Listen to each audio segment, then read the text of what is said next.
Imagine you're a painter. You have a vision. How do you paint it?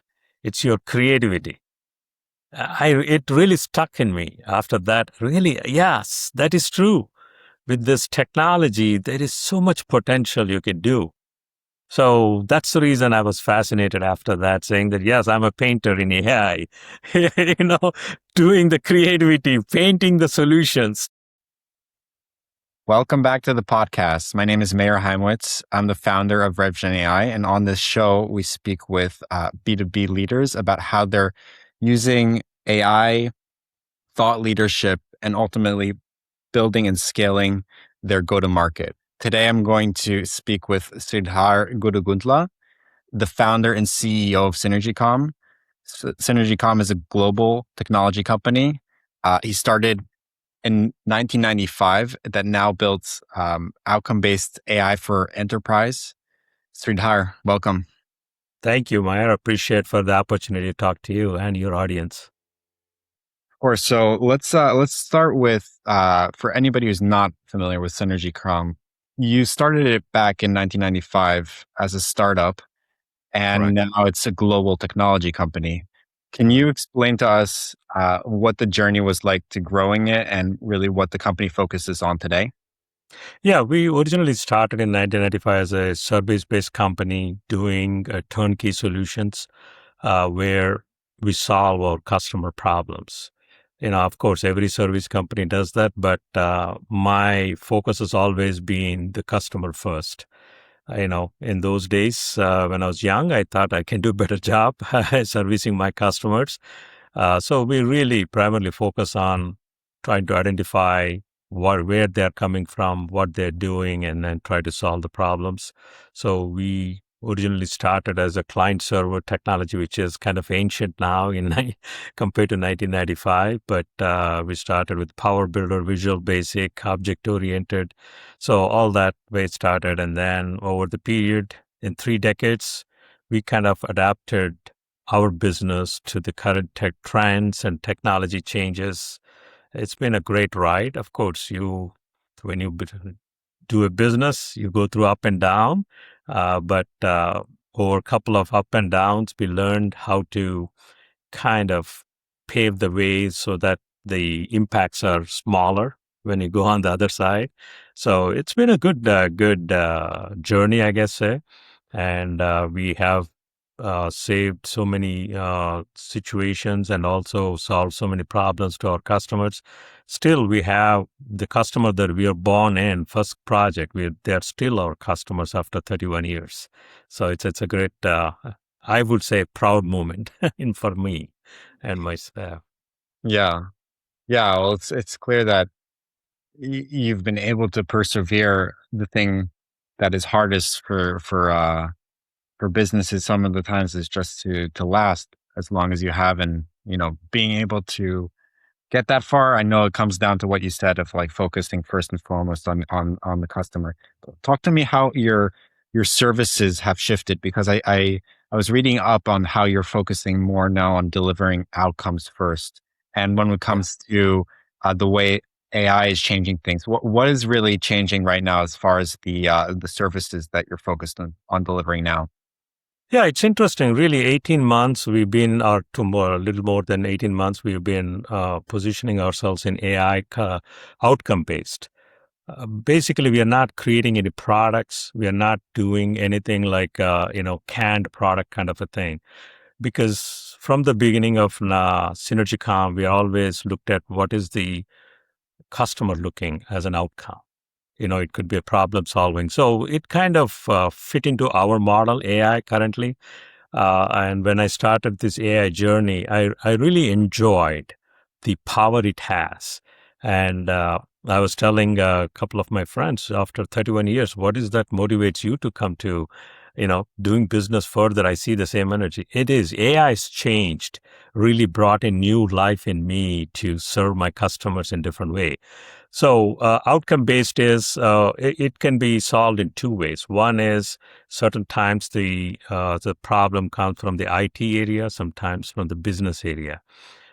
Business people may not understand. I'm not trying to, they don't understand or anything like that. But Sometimes they are the best people to explain you what is their problem or what is the outcome they're looking for, instead of having a translators in between your IT team, CIOs or business analysts and all that. So we tend to talk to them and then create, okay, is this the output you're looking at, or is this a solution you're looking at? And then plan accordingly. So that's how we've been successful. We have done quite a few POCs, a few implementations. It's going to be a phenomenal change in the next 5 to 10 years, in my opinion, in AI. Not only the productivity gain, not only of course, ROI is huge, how you look at it. Sometimes it could be financial output, efficiency, automation, and then sky is the limit, in my opinion, for AI technology that is maturing. Still, it is maturing. The models have to mature, the things have to come. Of course, sometimes, in AI industry, hallucination and things are there. So you need to be patient, you know. So we are looking for that maturity, taking time and doing it right way. Everyone's talking about AI, but it's becoming one of those one more surface that can be completely a major distraction and very hard to allocate resources properly. What I find people are having success with AI is they keep the fundamentals of focusing on what problems they're solving. So when companies come to SynergyCom, give me some examples of the main problems that you're solving for them, and what takes the initial interest and moves it into a POC or an active pilot into a long-term deal that stays for many years. Sure, I'll see if I can kind of give you the latest examples that we've been through. One is, I don't want to name the customer names because of the IP and the name of thing, but there is a financial company came to us. They're using one of the CRM tools, and there is APIs that has other technology, and they have like 12 months to move from that technology because of the price has gone up and licensing. And they want to go to another technology and they don't have time because there is so much to do. So they gave us 4 weeks to come up with a POC to convert those APIs using AI technology and automate those. There are like 128 APIs. It's been developed over the period of 5 years, right? 12 months is tough to understand, and you need to work with the businesses. It's not like you can do it, but you have to go through the iterations, understand it. So we took 4 weeks, and then we took 6 APIs, and then went through, our AI process. We had our AI architect working with their business architects. It's not just looking at that code and then convert to this. We need to understand the nuances of the business logic behind too. So we were successful in converting those 6 APIs to the newer technology. And then when we were showing the POC to the customer, we kind of challenged them. Okay, Mr. Customer, give me the 7th API, and we are going to do it live, converting from this technology to this technology. It happened.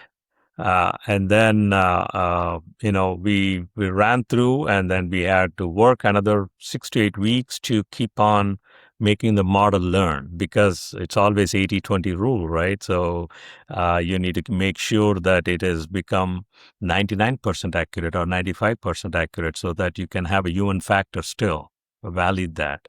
So we've been successful in doing that. And then now that POC has become a project, and then we are working on it. It's been pretty steadily going on it.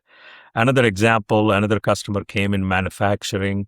They want to automate the RFP process. Their RFP process is not only they are giving RFPs to their customers, but also their suppliers. So it is a two-way street, right? So we created this AI solution that can go broadcast outside or respond to the things that are coming in, manage it. It's a multi-billion-dollar company. You're talking about global companies. They have so many RFPs coming in. So they want to create in such a way that it's not fully automated, but giving the intelligence to the stakeholders and managing it and then warning them or apprising them what's happening. And we developed that in about 10 and a half months, 11 months. And then, it's automated for them. And now they don't need to go to IT, but the engineering, it is engineering department. They can manage them themselves, how to respond to RFPs or how to manage their suppliers. Because whenever you make some changes, it doesn't need to go through another 3 months process. It's like a couple weeks.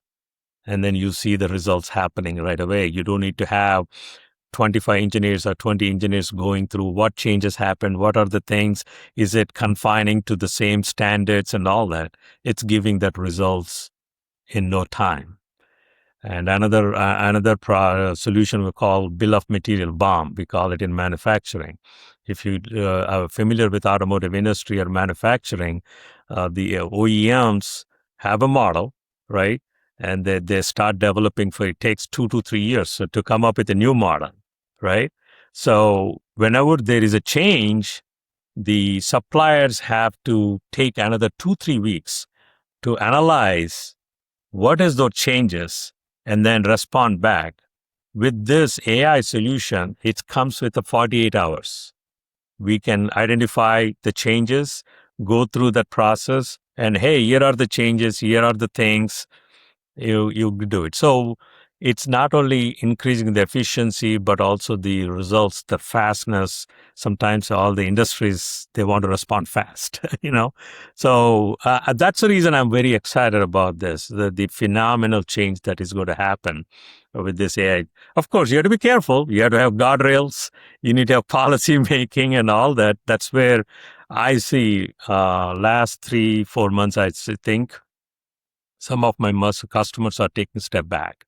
We know the power of this AI, but how do we prevent going off the rails or doing something damage to our industry? Not in a way of doing it, but as you know, hacking or people do on their own. When you give it to AI, the machine code, machine translations, is it confining to the standards so that I can go and change in the future? All right. So there are a lot of things really learning. The reason I'm excited about is in my industry, you might know a lot of technologies out there, ERP systems and all that.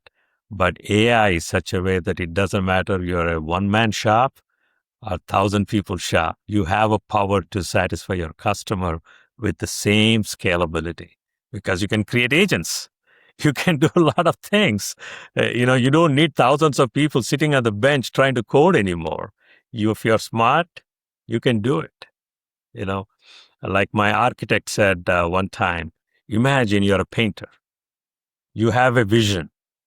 How do you paint it? It's your creativity. It really stuck in me after that. Really, yes, that is true. With this technology, there is so much potential you can do. So that's the reason I was fascinated after that, saying that, yes, I'm a painter in AI, doing the creativity, painting the solutions, that's where it is, Mm. It's an exciting time because Yeah. solutions that were not possible even a few months ago, as the models mature, as the technology progresses, it's becoming more and more possible, and you need to be more and more ambitious with the problems that you're tackling with this technology. But I really Right. loved with your examples how you broke down two of the main value drivers, two of the main things that you're focused on. If I were to sum it up, is speed and then trust. So Yeah. bringing solutions in fast and efficiently so that you can demonstrate the value. And it's Yeah. becoming more possible these days with AI implementation. But even more importantly, especially for enterprise environments, is trust and being able to have the solution be helpful as opposed to harmful. Yeah. I want to get your take because this is very interesting to me because you're clearly very, very you have your foot in both camps as a business tech leader. And AI is disrupting the necessity for as much technological expertise. I'm curious, what do you think is more important in this era? Is it business creativity or is it technology creativity?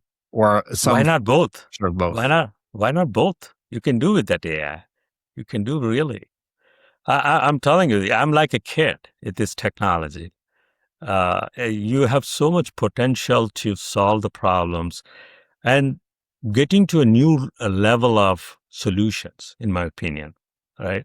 Previously, budgets, of course, today also with the tokens and all that, it's still expensive when you go to the real power you needed for AI. So my essence is, or my feeling is, I think industry is waiting to get that cost down a little bit with the chips and all that. So if you look at my customers, they were all excited to go into AI because the board wanted AI. Wall Street wanted to find out, hey, company A, are they in AI so that, they make changes in Wall Street. But now my customers are realizing that, hey, wait a minute, it is a great technology, but I need to make sure we are processing, doing the right things, and is it saving me or is it increasing my efficiency with the expenses on the chips or the hardware, the processing power, the tokens versus replacing people. So that's a balancing effort right now. So most of my customers are doing what I call experimental AI solutions, where they think there is a new initiatives, they take the AI, not converting what they have because they want to learn. They want to make sure their staff or their skill set is gained proper way. So coming back to your question, business technology, I think, in my opinion, both can be combined. It is true hybrid. That's the reason tomorrow, even you don't need to be a what I call a programmer, or you don't need to be a technology wizard. You're giving your vision, and then the machine is learning and then trying to produce the solution to you. Mm, So that's where we are going. hmm. Yeah. Um, I agree. I agree completely. And I like how you said before that the creativity is becoming the limiter, because AI is more and more able to take on the hands of execution. So a lot of times it's just the prompt, the Right. idea behind what you want to create, and how you can think creatively that is beyond how AI can think on its own to be able to add value. And that's where I think I don't see that um, humans are under existential threat. I think that we have the ability to harness this technology and become so much more creative Correct. with what we're doing. Yeah. I'm curious because if we were to to talk just about how you're looking at growth for Synergy.com, I know that starting in 1995, things are very different than how they are today. And that, Yeah. a lot of your growth has come through the relationships that you've already established, some partnerships and referrals. As you lean more into AI and AI solutions, what do you identify as your biggest constraint to bring in new growth, new clients, new revenue into Synergy.com? I would say the constraints is more reaching out because, every customer is busy doing things what they have to do. So reaching out to them to hear your story, really, what solutions you can provide. I mean, we are working with largest tier one or OEM automotive companies, manufacturing, pharmaceutical. We are in different industries too, utilities and all that. But sometimes certain solutions can kind of scale up to larger customers or other customers who are in that area. So sometimes we are not able to propagate that message saying that, hey, we have a solution for your problem because we solved one of your competitor, right? So that sending that message or sometimes reaching out to those people kind of hinders us to expand because we are not IBM, we are not Accenture to have brand names to listen to you sometimes. But AI brought little bit better because any customer you think they don't differentiate between a startup to a your big five companies because everybody can do AI solutions if you have that creativity, you have that problem solving skill. So it is easing up a little bit, but still, when your brand is not a true global company where you have thousands of people, it takes time to convince the customer, hey, you have the solution, Mhm. you know? A lot of times that's the limiting factor is when you've Yeah. been able to develop your solution so well, marketing and awareness becomes your limiter, and then being able to rise above the noise. This is a common factor of a lot of the companies that I speak to is that everybody's bombarded with messaging, and so finding the right way to cut through the noise is very important. Yeah. um, I'm curious because I know along this journey you've not grown this far on your own. um, and I'm sure as you learn to adapt in AI, you're constantly learning. So who's a peer of yours that you respect, that you've say either a revenue leader or a technology leader that you respect, that has shaped the way you think and are growing SynergyCom?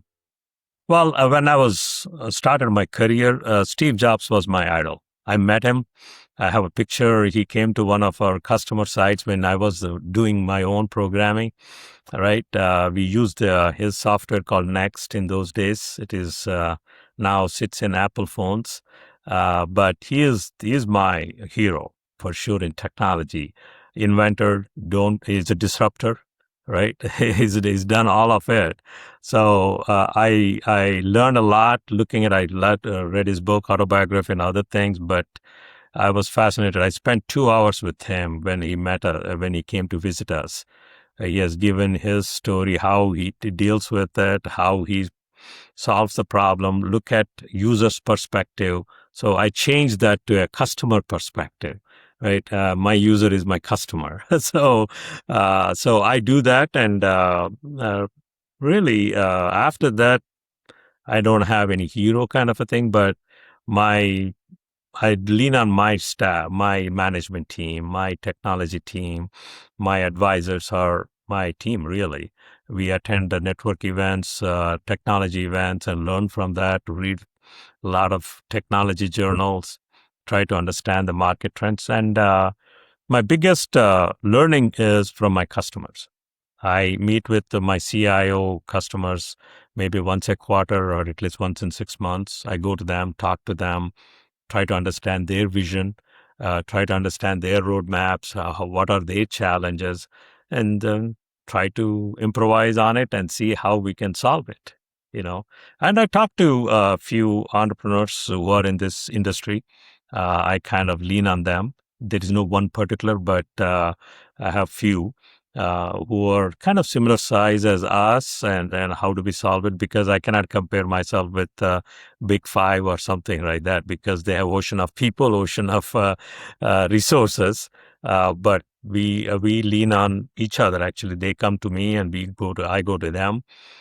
We meet once in 6 months or a golf course or a drink or something like that, and then try to do it. But really, honestly, my customers might become good advisors in that way. Yeah, it really comes back down to that. Um, to wrap things up,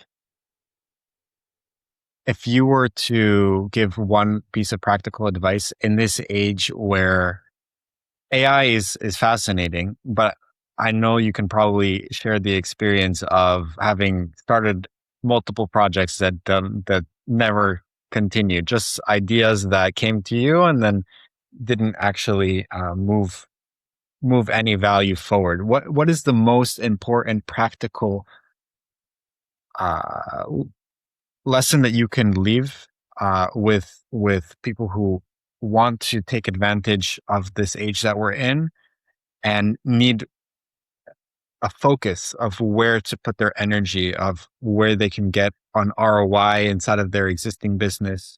or be able to grow their revenues.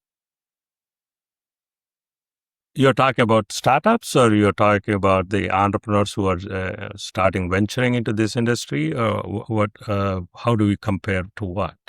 I would say advice to entrepreneurs and anyone who wants to become more effective, but but more importantly, how to avoid getting lost on the wrong path during this time where it's so much easier to be distracted. Yeah, it's a really loaded question because it is you can really get distracted. I know because uh, I see it in my own house because my son started a startup company. I can see that what you're saying. You know, uh, the passion leads everything forward. You know, you are going to be getting challenged. You are going to be knocked down. But if you believe in it, I think you have to continue the path. Uh, with what you believe in, because you need to have fun. If you're having fun with that, it's a right thing. When you're not having fun, then you should move on from that place where you're heading to. Because when you take frustration as part of your growth, it's great because you believe in it, right? Just like now, as I said, I'm having fun with this new technology. It really motivates me to go every day and talk to people. So that's where my guess is, my advice is, are you having fun doing those things? Yeah, frustration. It could be financial because startups always, have a tough time meeting the ends meet sometimes. But if you're having that zeal, that energy level, and then you believe firmly in your mind and heart, then you should move forward. Fight all the battles if you can, because I've been several times had to fight it out, but that's the fun. When you come out of it, you'll be great. Your feeling is great, you know? I think that you left us with really a good sentiment, because a lot of times this path is hard of figuring things out and tr- going through uncharted territory. And if you have the passion, which really translates to how much are you willing to sacrifice and Yeah. go through, but also do it with a smile on your face. If you're having fun, that's what keeps you going. If you're not Yes. having fun, it's there's only so much willpower that you can push yourself through to do something that is aligned with Correct. the path you're meant to walk in life. And that's what I agree with a lot. Is how do you connect the two? There's a great experience when you can really connect what you do in business to what you do in life, and what's actually meaningful to you. And it's very apparent from the conversation that you've worked towards that, and you've focused on enjoying the process and focused on your customers and being valuable to them and answering their needs first. So these are all great takeaways, and thank you, Sumitar, for the conversation and joining the podcast. Thank Uh, you, Mar. Appreciate it. Yeah, thank you very much for the opportunity.